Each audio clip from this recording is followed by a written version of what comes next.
sacrifice vivant. Purifie-nous, Seigneur, par ton feu. Seigneur Dieu d'Abraham, Seigneur, Dieu d'Abraham, d'Isaac et d'Israël, je reconnais aujourd'hui que tu es Dieu. nous voulons t'offrir nos vies Nous voulons t'offrir nos vies comme un sacrifice vivant. comme un sacrifice vivant. Purifie-nous, Purifie-nous, Seigneur, par ton feu. tu es le seul, Tu es le seul Jésus, élevé en majesté. Nous venons te louer dans ton le sein. tu es le seul Jésus, Tu es le seul Jésus, élevé en majesté. ta volonté Ta volonté soit faite dans nos vies, ô Seigneur, au Seigneur Dieu d'Abraham.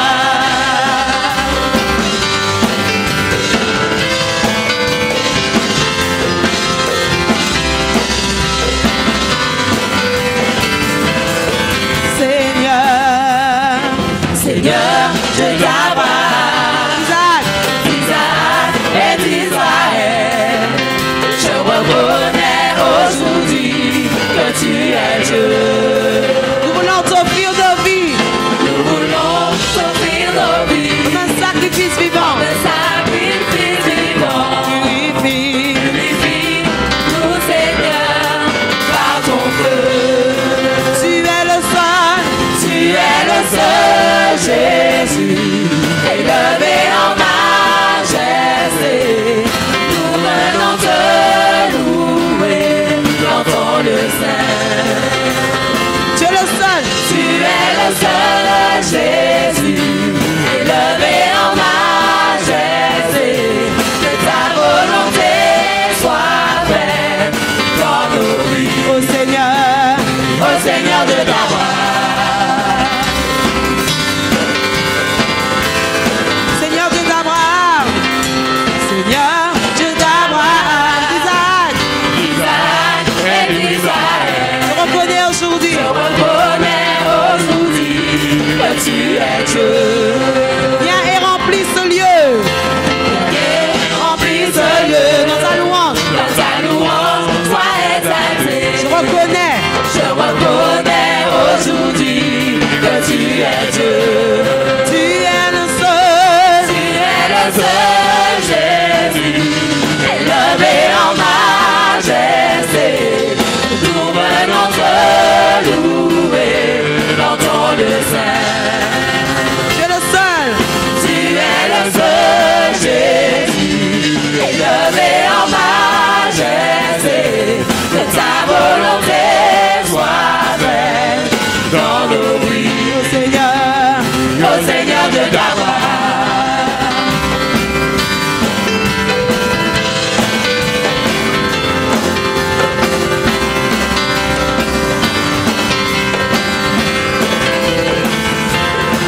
ô Seigneur notre Dieu, ô Seigneur notre Dieu, et tu restes à jamais, éternellement, Seigneur, Au Seigneur notre Dieu. ô Seigneur, Notre Dieu. et tu Et restes tu règnes à jamais, éternellement.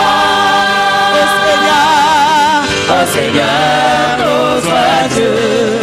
Au Seigneur notre Dieu. Et tu règnes à jamais, éternellement. Au Seigneur notre Dieu. Au Seigneur notre Dieu.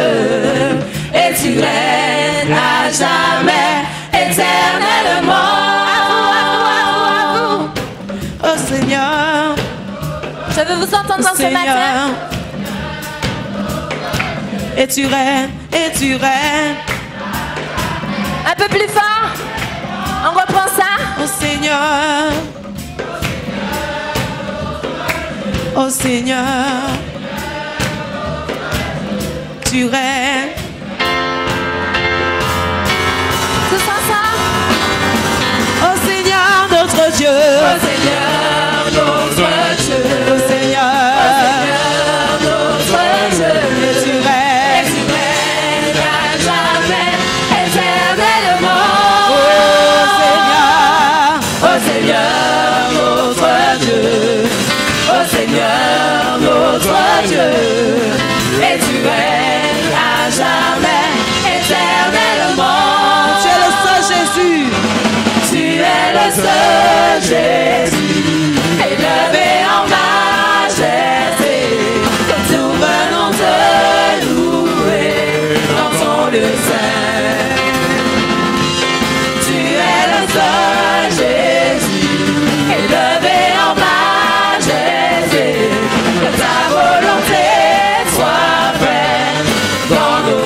Seigneur de ta gloire. Ô Seigneur de ta gloire.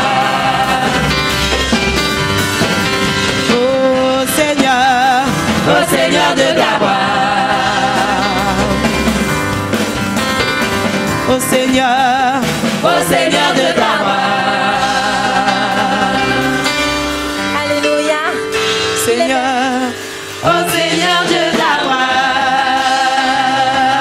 Amen. Acclamons le Seigneur. Alléluia. N'est-ce pas qu'il est merveilleux? Je voulais vous parler c'est un esprit qui peut atteindre pas mal de personnes. Et cet esprit, c'est l'offense. Qui est-ce qui n'a jamais été offensé? Qui est-ce qui n'a jamais été attaqué par cet esprit? Nous tous, nous avons été un jour offensés. N'est-ce pas? Nous tous, nous avons été un jour offensés. Amen. Il y a toujours quelque chose qui ne nous fait pas plaisir. Hein? Il y a beaucoup de personnes qui peuvent être offensées peut-être par rapport à la clim. Ah, il fait chaud. Il y a toujours quelque chose qu'on n'aime pas. Il y a de ceux qui n'aiment pas leur corps, qui sont offensés par leurs yeux, qui sont offensés par leur ventre, qui sont offensés par, je sais pas moi, par leurs oreilles, par leurs pieds. Hein? Et bien souvent, il y a de ceux qui vont jusqu'à changer leur corps. On est offensé par rapport au fait que, bon, un tel a de plus beaux cheveux que... Hello? Hein? Ça vous est jamais arrivé de penser comme cela? Hein? Ce sont des choses qui peuvent nous offenser. Et c'est quelque chose qui nous combat tous les jours. Quelqu'un qui est offensé ne peut pas être dans la sanctification. Parce que quelqu'un qui est offensé, la première des choses que cette personne va faire, c'est de murmurer. Et nous savons même lorsque nous murmurons, nous ne sommes pas dans la volonté de Dieu. Amen. Dieu n'aime pas celui qui murmure. Vous êtes là avec moi ce matin? Dieu n'aime pas les gens qui murmurent. En murmurant, nous ouvrons des portes à l'ennemi. Amen. En murmurant, nous ouvrons les portes. En murmurant, nous laissons l'ennemi prendre pied sur nous. Vous savez une chose, on a tendance à dire que oui, que telle et telle chose est entrée en moi. Amen. Telle et telle chose, esprit de ceci, esprit de cela est entré en moi. Jésus nous dit quelque chose de très important. Il nous dit que ce n'est pas ceux qui entrent en nous qui nous souillent. Vous êtes là avec moi? Ce n'est pas ce que nous mangeons qui nous souille. Maintenant, on ne va pas manger n'importe quoi. Nous savons que si telle et telle chose n'est pas bon pour nous, on ne va pas le prendre. Est-ce que vous êtes là avec moi? Ce n'est pas ce qui entre en nous qui nous souille, mais c'est ce qui sort du dedans de nous qui nous souille. Amen. Quand l'Éternel Dieu a parlé à Caïn, lorsqu'il a refusé, enfin Dieu a rejeté son offrande et accepté l'offrande d'Abel, Caïn était irrité. Amen. Caïn est devenu, il était fâché. Il était offensé parce que Dieu a refusé son offrande. Et l'Éternel lui a dit que le péché est couché à ta porte. Ce n'était pas à la porte de sa maison. Ce n'est pas quelque chose qu'il avait mangé. Hein? Il n'avait pas mangé l'offense, il n'avait pas mangé l'irritation. Mais c'est quelque chose qui était à la porte de son cœur. Vous êtes là avec moi? C'est quelque chose qu'il avait à la porte de son cœur. Ça veut dire que nous avons ces choses-là en nous. Nous avons l'offense en nous, nous avons l'orgueil en nous, nous avons toutes ces choses-là qui sont à notre porte, à la porte de notre cœur. Il suffit de donner vie à cela et toutes ces choses vont entrer. Amen. Toutes ces choses vont entrer dans notre cœur si nous ouvrons les portes. Dieu a parlé à Caïn, mais comme son esprit, comme il était très irrité, il n'a pas entendu ce que Dieu lui a dit. Parce que le Seigneur lui a dit à Caïn, le péché est couché à ta porte, mais toi, domine sur le péché, domine sur la colère, domine sur la jalousie, domine sur l'offense, domine. Mais il n'a pas pu, il a ouvert la porte. Et après, ça a donné ce que ça a donné. Puisque nous savons qu'il a tué son frère. Amen. C'est pour cela que, frères et sœurs, que nous devons éloigner de nous, de notre cœur, ces choses. Le Seigneur, comme je vous ai dit, le Seigneur dit dans Marc 7, verset 20, ou même à partir du verset 18, il leur dit, vous aussi, vous êtes donc sans intelligence, ne comprenez-vous pas que rien de ce qui du dehors entre en l'homme ne peut le souiller? Ces choses sont dehors. Les choses du dehors ne peuvent pas te souiller parce que nous savons que lorsque vous mangez quelque chose, où est-ce que ça va? Ça ne peut pas arriver sur votre cœur. Amen. Le petit déjeuner que vous avez pris ce matin ne peut pas aller dans votre cœur. Amen. Ça va dans votre estomac et après, vous allez aller dans les lieux secrets pour rejeter. C'est ce que la Bible nous dit. Il dit, ne comprenez-vous pas que rien de ce qui du dehors entre dans l'homme ne peut le souiller, car cela n'entre pas dans son cœur, mais dans son ventre, puis s'en va dans les lieux secrets qui purifient tous les aliments. Et il dit, le verset 20, il dit encore, ce qui sort de l'homme, c'est ce qui le souille, qui souille l'homme. Amen. C'est du dedans, c'est du cœur des hommes que sortent les mauvaises pensées. C'est dans ton cœur que ça sort. Si tu ouvres la porte à tous ces péchés, ça va infecter ton cœur. Amen. Et il énumère un petit peu toutes les mauvaises choses. Il dit que c'est du dedans, c'est du cœur des hommes que sortent les mauvaises pensées, les adultères, les impudicités, les meurtres, les vols, les cupidités, la méchanceté, la fraude, le dérèglement, les regards envieux, la calomnie, l'orgueil, la folie. Toutes ces choses mauvaises sortent du dedans et souillent l'homme. Waouh! Ouais, le travail que nous avons à faire aujourd'hui, c'est de nous débarrasser de tout cela. Nous devons dominer sur ces péchés, parce que c'est là, c'est à côté de nous, ça vit avec nous, et nous devons faire tout notre possible pour éliminer ces choses. Amen. Est-ce que vous êtes là avec moi ce matin?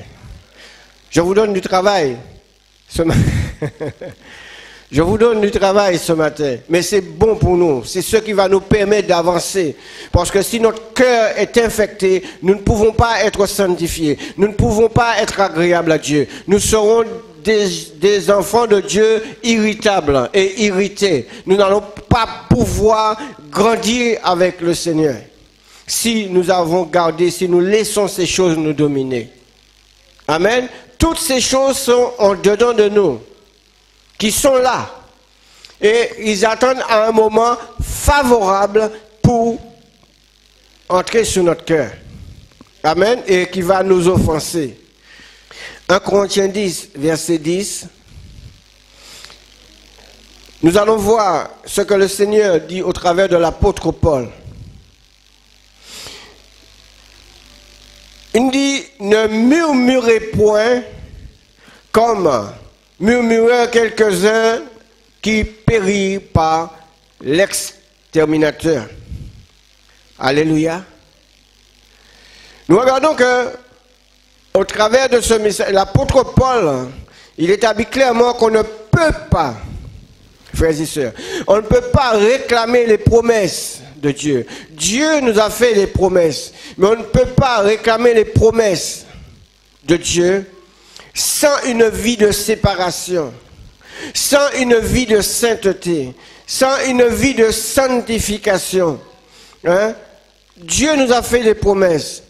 Vous savez, aujourd'hui, il y a beaucoup de personnes qui sont offensées par les églises. Beaucoup de personnes ont un jour accepté Christ, ont donné leur vie au Seigneur, sont passés par les eaux du baptême. Et à un certain moment, lorsque ces choses, ils ont laissé les portes ouvertes, ils ont tout arrêté. Ils ne veulent même plus entendre parler de l'évangile.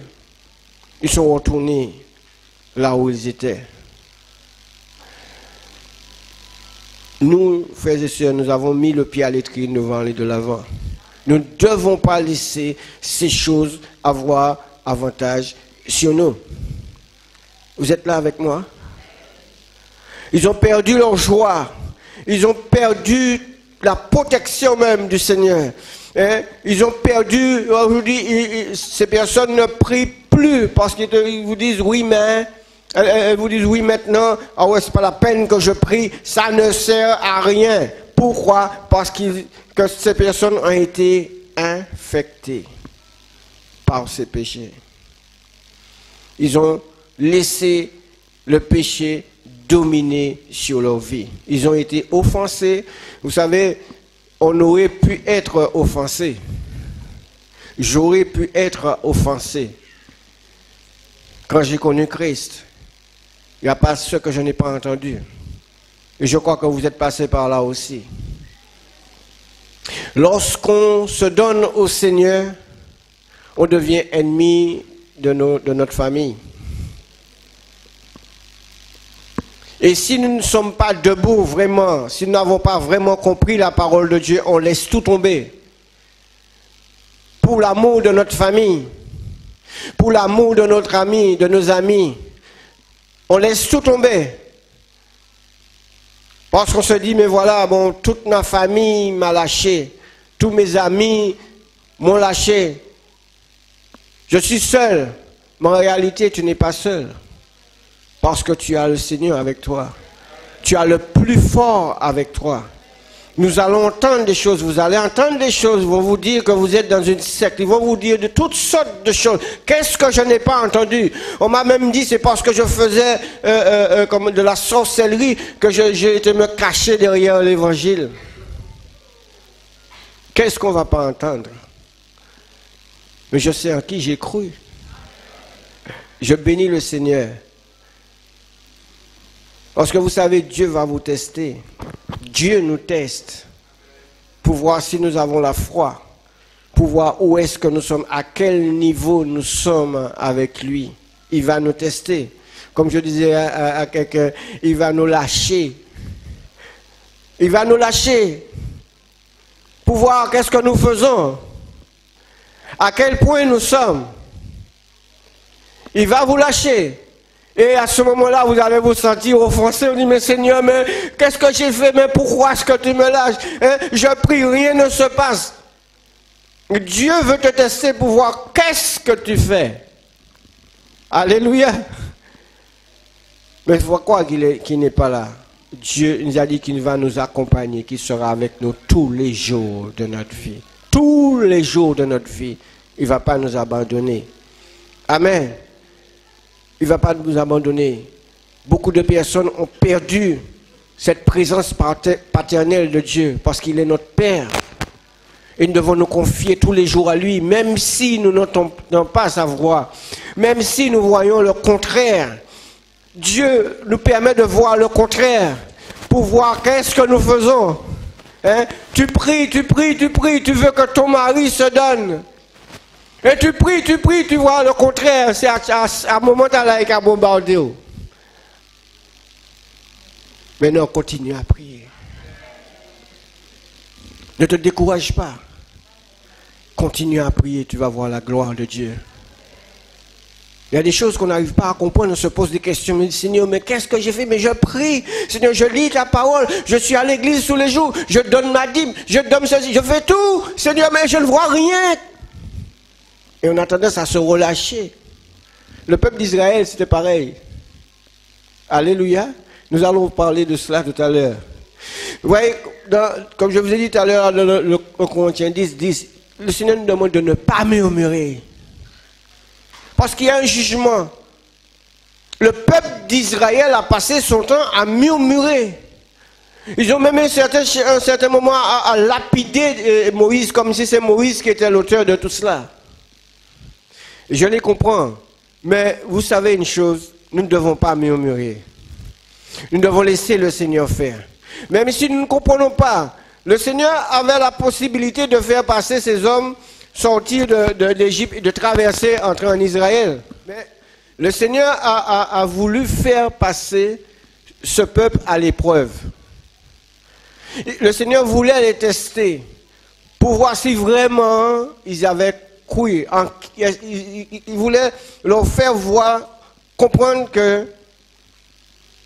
qu'il était Dieu, qu'il voulait faire éclater sa gloire.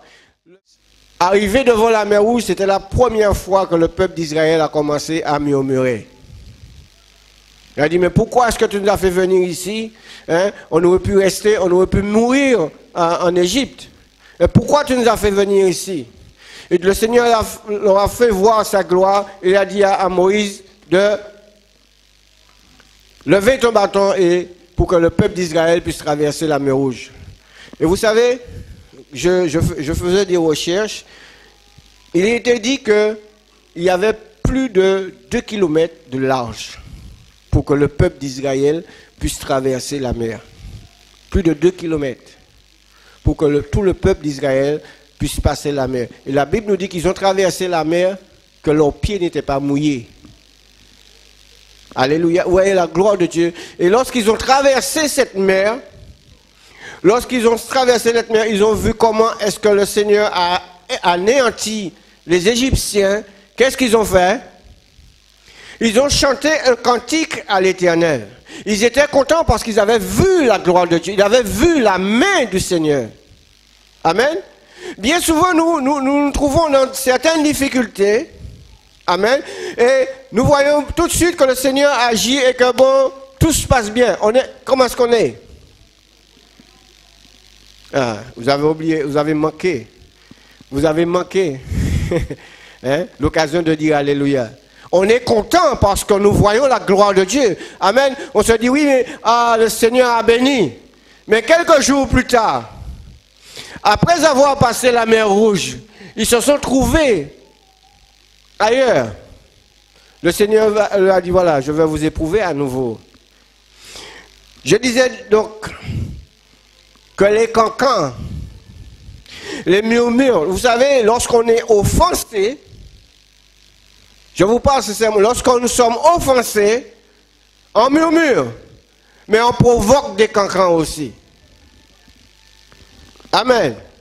On provoque des cancans, on provoque des querelles, on provoque toutes sortes de choses parce que nous sommes offensés et nous voulons offenser les autres. Ouais. Amen. Je suis offensé, mais je veux offenser les autres. Je veux te faire ressentir ce que moi je ressens. C'est ça l'ennemi, c'est ce que l'ennemi utilise. Frères et sœurs, faites attention. Vous savez, ça amène la corruption, ça amène la colère, ça amène les réactions de colère. Et tout ça va nous infecter le cœur. Tout ça va nous empêcher d'avancer avec le Seigneur. Dieu te veut pur. Dieu te veut saint. Dieu veut que tu rentres dans une dimension de consécration avec lui, pas avec les hommes, pas avec les choses matérielles. Dieu nous demande de ne pas nous arrêter sur les choses matérielles, mais de nous arrêter sur les choses célestes. Parce que les choses de ce monde sont éphémères, mais les choses célestes sont éternelles. Amen. Il faut arriver à comprendre ces choses.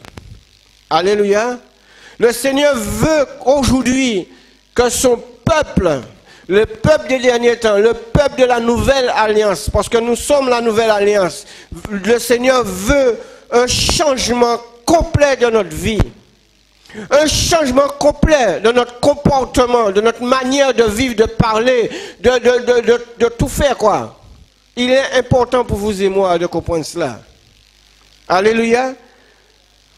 Moïse, je vais arriver, Moïse a été infecté par la pression du peuple. Le peuple exerçait une pression sur Moïse. Et il a été infecté, vous savez, cet homme qui était dans le désert en train de faire paître ses brebis, Dieu lui a parlé. Et il lui a dit, c'est toi qui vas délivrer le peuple d'Israël en Égypte.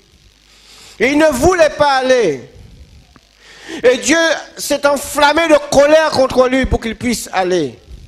Il a laissé sa famille. Il a laissé tous ses biens pour suivre Dieu. Alléluia. Combien de personnes auraient fait cela? Combien de personnes auraient laissé sa famille pour aller travailler pour le Seigneur? Il était à la tête d'un peuple de plus de 3 millions d'âmes. Il y avait plus de 3 millions d'âmes. Et il fallait qu'il gère tous les problèmes. Et un jour, il a été infecté par ces esprits parce qu'on le pressait. Le peuple d'Israël le pressait.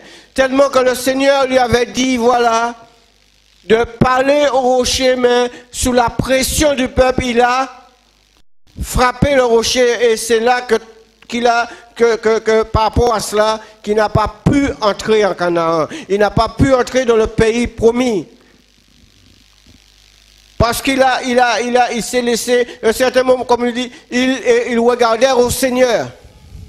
Et bien souvent, ça nous arrive, frères et sœurs, de regarder au Seigneur. On regarde au Seigneur, on voit que tout va bien, on reste dans cette position. Mais il suffit d'enlever nos yeux sur le Seigneur pour que nous puissions chuter. Alléluia. Et c'est ce qu'il y avait à Moïse. Il avait les yeux fixés sur le Seigneur et quand il l'a enlevé, eh bien, ça lui a coûté le Canaan. Moïse a payé cela pour nous. Et à cause du fait que Moïse a élevé les yeux, il a enlevé ses yeux sur Dieu, il a fixé sur sa chair, ça lui a coûté Canaan. La Bible nous dit, purifions-nous. Ayant de telles promesses, purifions-nous de toute souillure. C'est 2 Corinthiens 7. Verset 1er. Il dit, ayant donc de telles promesses, bien-aimés, purifions-nous de toute souillure de la chair et de l'esprit en achevant notre sanctification dans la crainte de Dieu. Amen. Nous devons rompre nettement, frères et sœurs, avec toute forme d'impiété et résister continuellement aux désirs coupables du corps. Amen. Amen. Nous devons mettre à mort nos œuvres coupables, les haïr de plus en plus, les fuir, les actions coupables, tout ce que l'ennemi met à côté de nous pour nous empêcher d'entrer dans la terre promise. Dieu nous a promis une terre promise, elle n'est pas terrestre, mais elle est céleste. Amen. En Romains 8, versets 12 à 13, il nous dit ceci. Il dit ainsi donc, frères, nous ne sommes point redevables à la chair pour vivre selon la chair. Mais si vous vivez selon la chair, vous mourrez. Amen. Si nous vivons selon la chair, nous mourrons. Ça veut dire que accepter les convoitises, accepter l'offense, accepter la jalousie, accepter l'animosité, toutes ces choses-là qui sont couchées à notre porte, si nous les acceptons, alors nous allons mourir. Quand je parle de mourir, je parle de la mort spirituelle. Amen. Vous mourrez. Mais, si vous lisez le verset plus bas, il dit, mais si par l'Esprit vous faites mourir, ce n'est pas moi qui va le faire pour vous. C'est vous-même qui devez le faire. Si par l'esprit vous faites mourir les actions du corps, alors vous vivrez. Alléluia. Est-ce que vous avez un travail à faire aujourd'hui? Nous avons tous un travail à faire sur nous-mêmes. Veillez à ce que ces choses-là n'ont pas avantage sur nous. Amen. Parce que si la Bible est formelle, il nous dit que si vous vivez selon la chair, vous mourrez. Vous ne pouvez pas entrer dans le royaume des cieux dans la chair, avec l'esprit de ce monde. C'est seulement avec l'esprit de Dieu que vous allez pouvoir entrer dans le royaume céleste que le Seigneur nous a préparé. Amen. Si nous vivons selon l'esprit, alors nous allons pouvoir vivre. C'est ce que la Bible dit. Tous ceux qui sont conduits par l'Esprit de Dieu sont fils de Dieu. Amen. L'apôtre Paul montre combien il est important pour nous de lutter contre tous ceux qui pourraient limiter l'œuvre de Dieu dans notre vie, sachant que nous savons que le péché cherche toujours à reprendre avantage sur nous. Mais le Seigneur nous dit de ne pas donner à Satan l'avantage sur nous parce que nous n'ignorons pas ses desseins. Amen.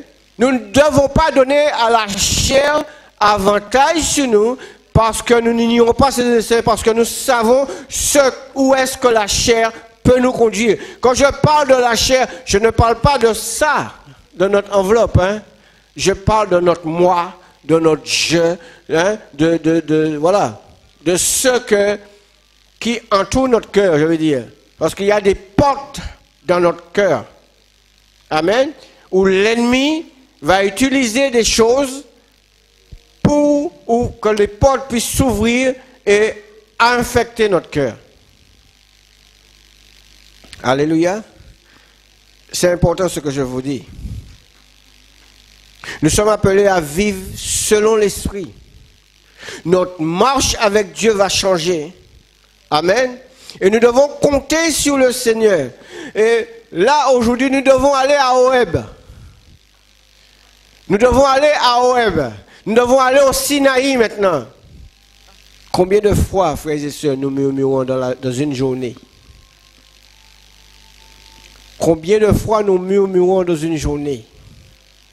Combien de fois nous murmurons contre notre mari, contre notre femme, contre nos enfants? Combien de fois? Combien de fois quelqu'un fait une mauvaise,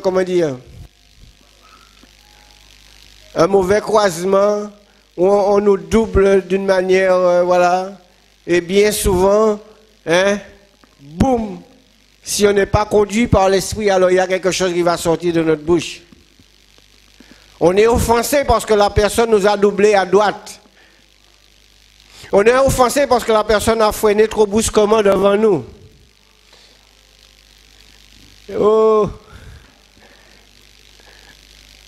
Et ça peut sortir tout de suite. Vous savez, c'est de l'abondance du cœur que la bouche parle.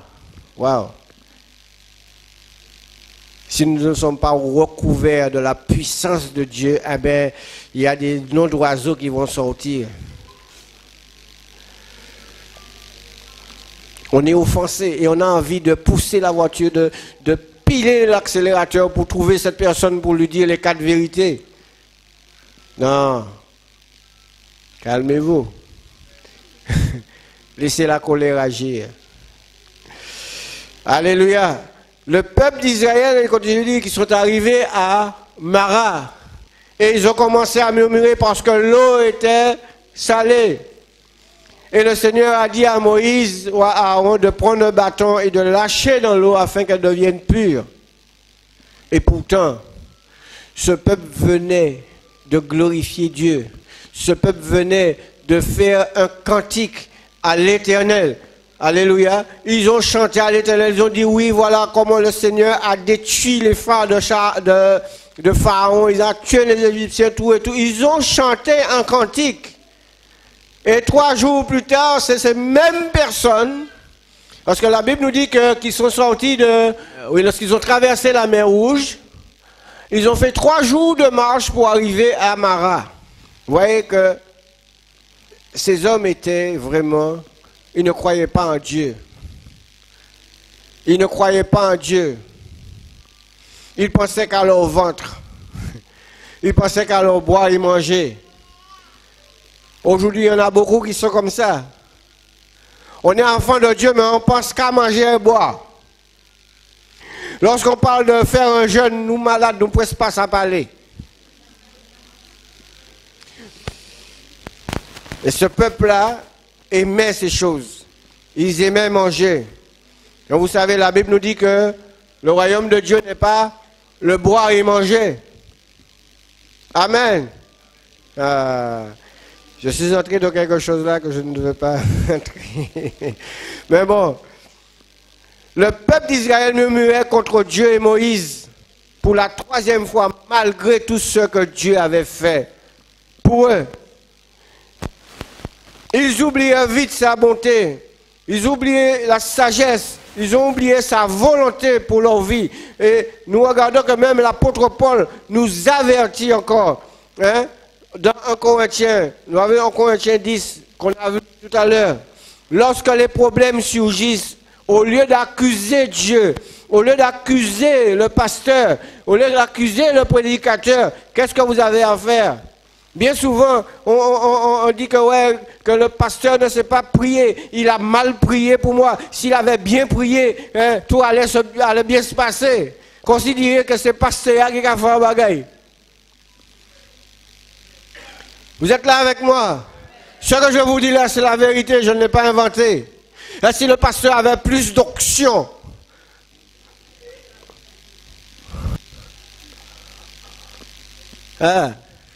et c'est Dieu qui guérit, frères et sœurs. C'est Dieu qui fait. Simplement, il se sert de canal pour pouvoir distribuer sa parole, mais c'est Dieu qui fait. Je n'ai jamais pu faire pousser une plante. Est-ce que vous avez déjà pu faire pousser une plante? Ce n'est jamais vous qui l'avez fait. Vous allez la mettre en terre. Ok. Vous allez l'arroser. Mais qui est-ce qui va la faire croître? C'est Dieu. Amen.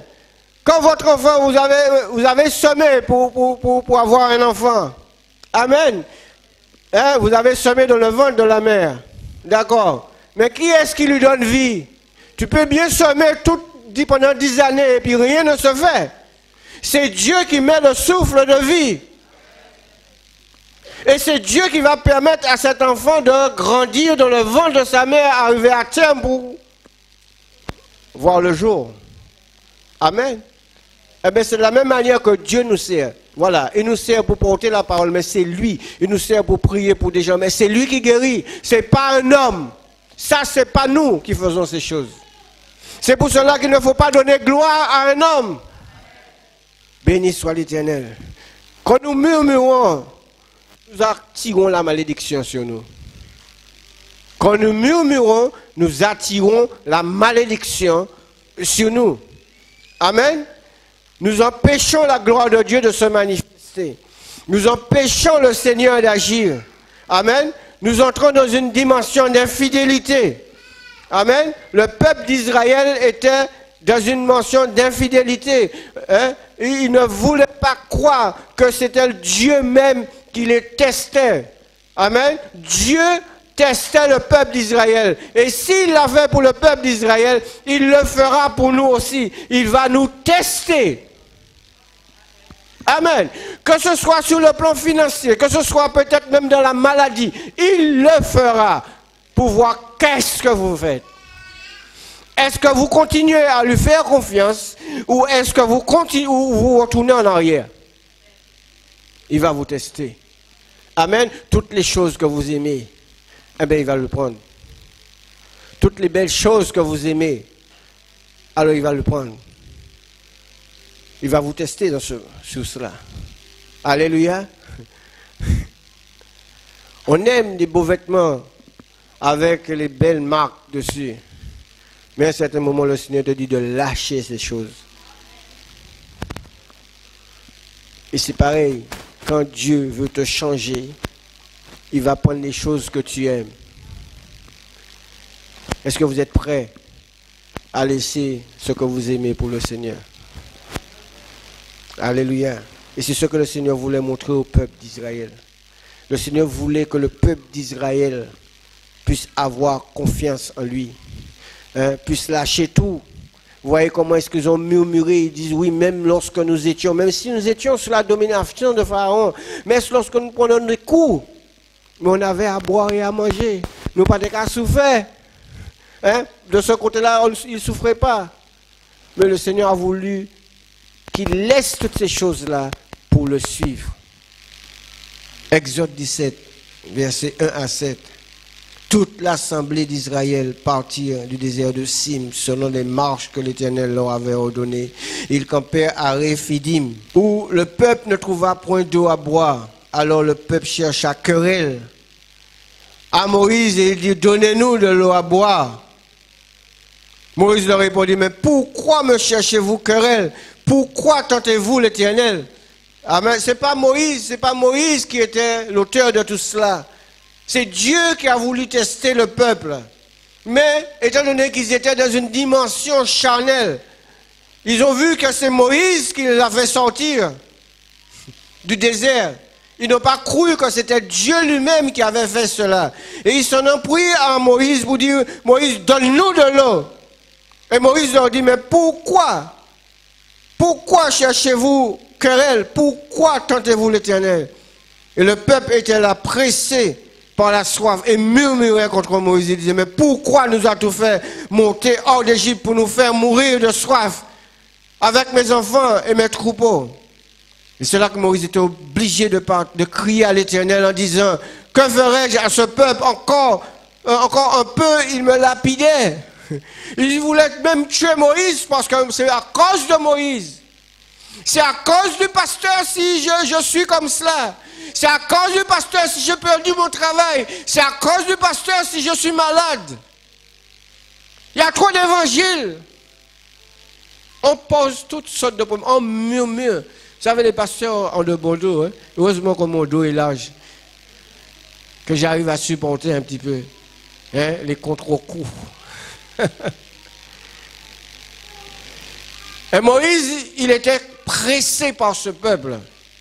Il a dû crier à l'Éternel. Et l'Éternel dit à Moïse, passe devant. Passe devant le peuple et prends avec toi les anciens d'Israël. Prends aussi ta main, de ta main du moins ta verge avec laquelle tu as frappé le fleuve et marche. Et voici, je me tiendrai devant toi sur le rocher de Horeb. Tu frapperas le rocher et il en sortira de l'eau. Et le peuple boira. Et Moïse fit ainsi aux yeux des anciens d'Israël. Il donna à ce lieu le nom de Massa et Mériba, parce que les enfants d'Israël avaient contesté et parce qu'ils avaient tenté l'Éternel en disant, l'Éternel est-il au milieu de nous ou n'y est-il pas? Ils ont douté de la présence de Dieu. Ils ont douté que le Seigneur était avec eux. Alléluia. Ils ont douté. Ce peuple ne voulait pas croire, ou du moins ils voyaient, mais ils ne comprenaient pas. Ils étaient aveuglés. Ils ne comprenaient pas que c'était Dieu qui voulait les emmener dans cette dimension. Amen. Béni soit l'Éternel. Vous savez, aujourd'hui, ce rocher, c'est Jésus. Ce rocher, c'est Jésus. C'est Jésus qui est la source d'eau vive. Si le rocher a été frappé, Christ aussi l'a été quand il est mort sur la croix. Et comme Christ a été une source de bénédiction pour Israël, il est aussi pour l'Église. Il est aussi pour nous cette source de vie. Amen. À qui il a accordé le Saint-Esprit. Alléluia.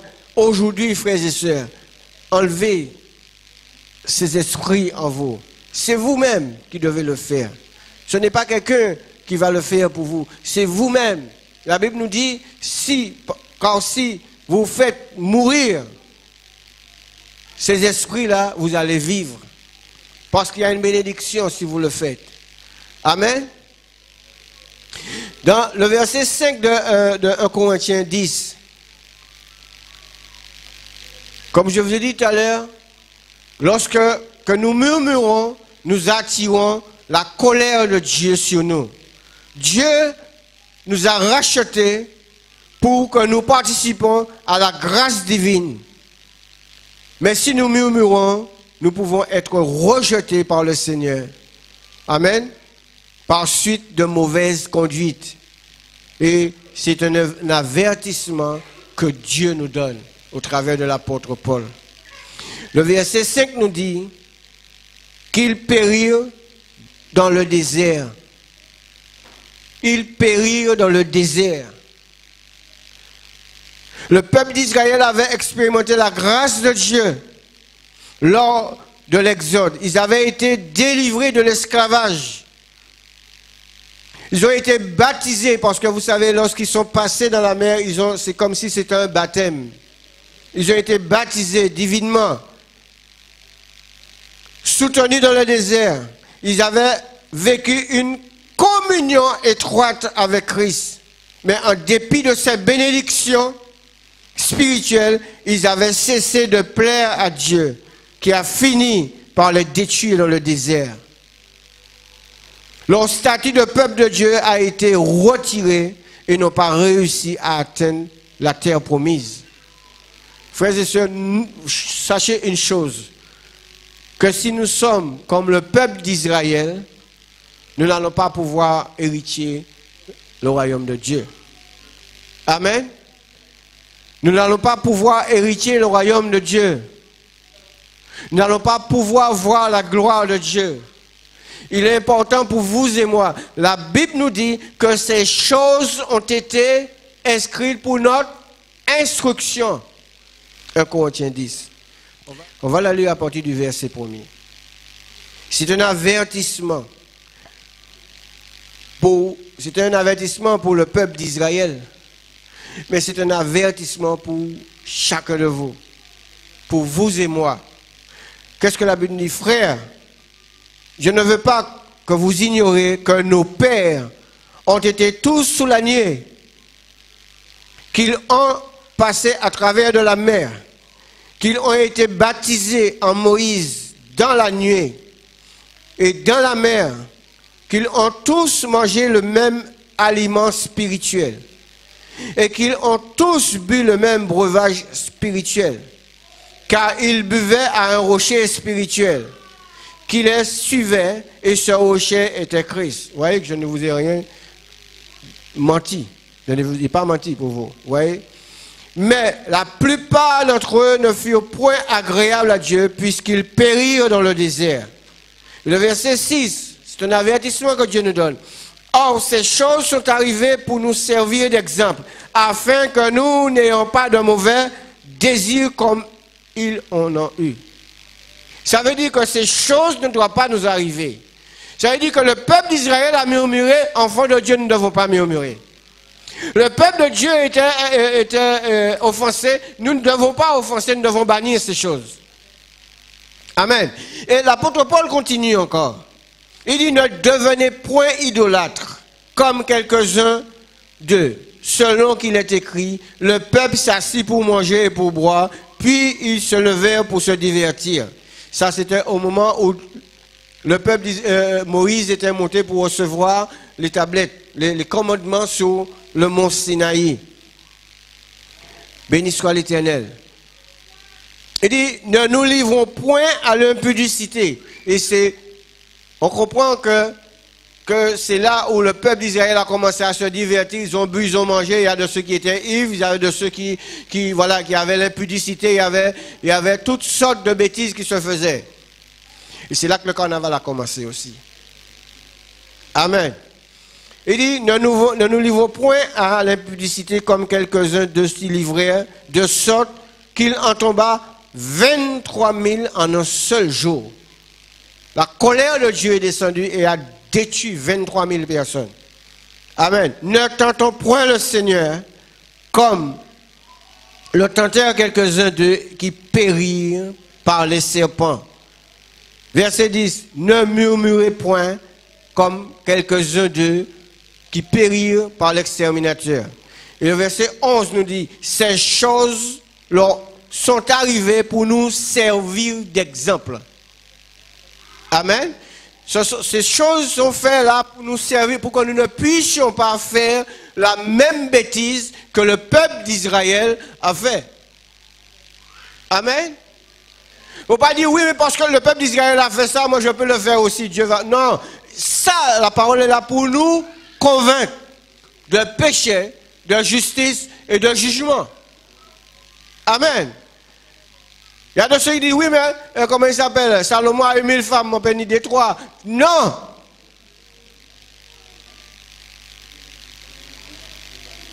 Ce que Salomon a fait, c'est pour nous servir d'exemple. Nous ne devons pas faire la même chose qu'il a fait.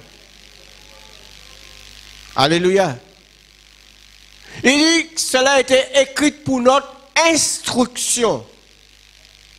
À nous qui sommes parvenus à la fin des siècles.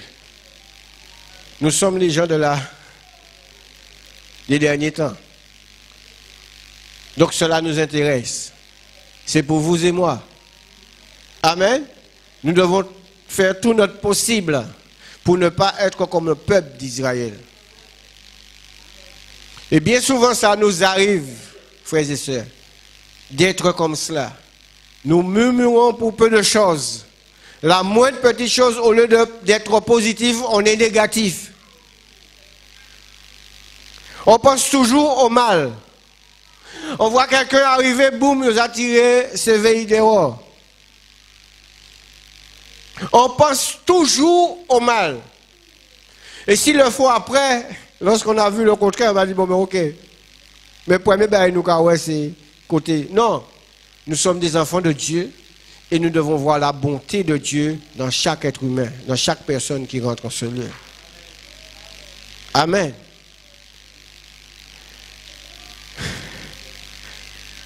Béni soit l'Éternel. Sinon, nous n'allons pas pouvoir entrer dans la terre promise. L'apôtre Paul a parlé au travers de ce verset 5.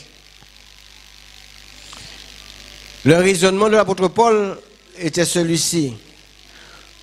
Tout comme Dieu n'a pas toléré l'idolâtrie du peuple d'Israël, son péché, son immoralité, même chose pour nous, même la même chose pour nos frères et sœurs. Le Seigneur ne va pas tolérer ces choses. Le Seigneur ne va pas tolérer notre péché. Ce qui s'est passé pour le peuple d'Israël ne doit pas nous arriver. Le verset 6 nous dit que ces choses sont arrivées pour nous servir d'exemple afin que nous n'ayons pas les mauvais désirs comme il y en a eu.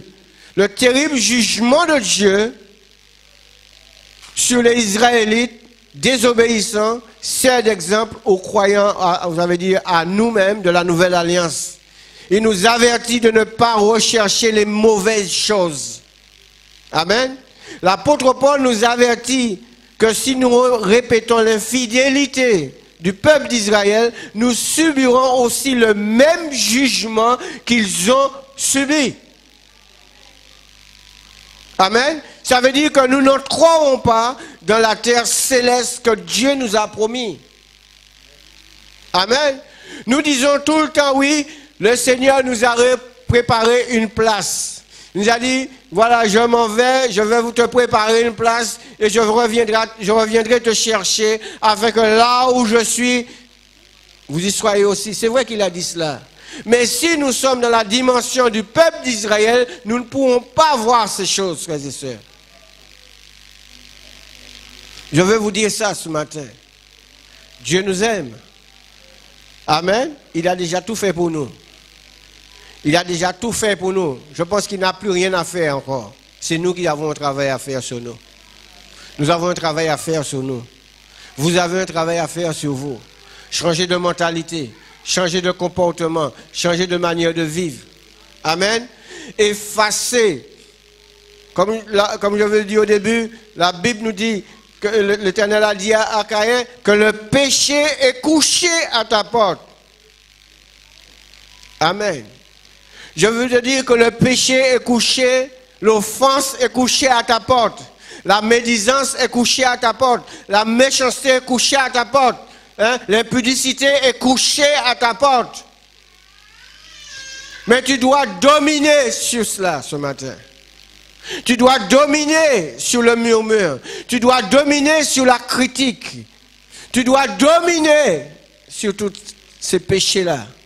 Ou fermer la porte pour qu'ils ne puissent pas entrer. Est-ce que vous êtes prêts à faire cela ce matin? Est-ce que vous êtes prêts à mettre dehors toutes ces choses parce qu'ils sont dedans de vous? Ce n'est pas quelque chose que vous mangez. Ce n'est pas quelque chose que vous avez bu. Amen. Ils sont à côté de votre porte.